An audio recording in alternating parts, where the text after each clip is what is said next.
case of the hidden muesli.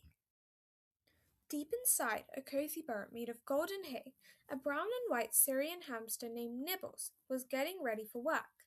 He stood tall on his two hind paws and buttoned up his tiny brown detective coat. Usually, Nibbles was a very happy hamster, but today he was worried. His secret stash of crunchy muesli had vanished. He reached for his trusty magnifying glass, ready to solve the mystery.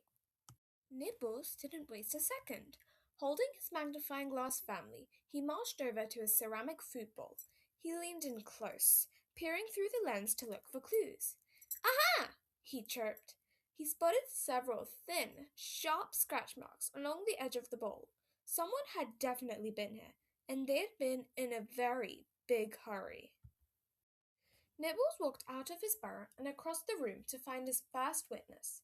He stopped at a large glowing tank to speak with Bubbles, a beautiful blue betterfish. Bubbles swished his long, flowing fins and looked at the hamster.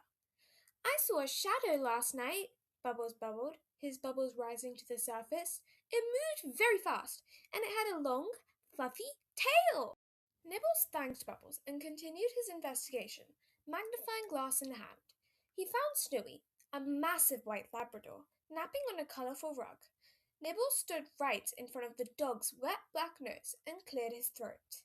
Snowy opened one sleepy brown eye. I know who took your snacks, Snowy rumbled gently, but a detective's secret cost the price of a story. Nibbles sat back on his haunches and told Snowy a grand tale about a brave hamster who explored the great kitchen pantry. Snowy wagged his tail with a loud thump-thump and smiled. Willie the Budgie was boasting about a treasure near the old oak tree, Snowy whispered. He's a flashy bird who loves to collect things for his nest. Nibbles marched out the door and into the garden. He walked on his hind legs, keeping his detective coat clean from the morning dew and holding his magnifying glass like a golden badge. Soon he reached the base of the ancient oak tree. The bark was rough and tall, reaching all the way up into the bright blue sky. High above, a flash of blue and white feathers caught the light. It was Willie the Budgie. He landed gracefully on a low-hanging branch. Nibbles puffed out his chest, trying to look as tall and serious as a detective could be. Stop right there, Willie, he shouted, pointing his magnifying glass towards the branch. I'm here to talk about my missing muesli. Willie tilted his head and looked down at the small hamster. Your muesli? I don't want your dusty grey, Nibbles.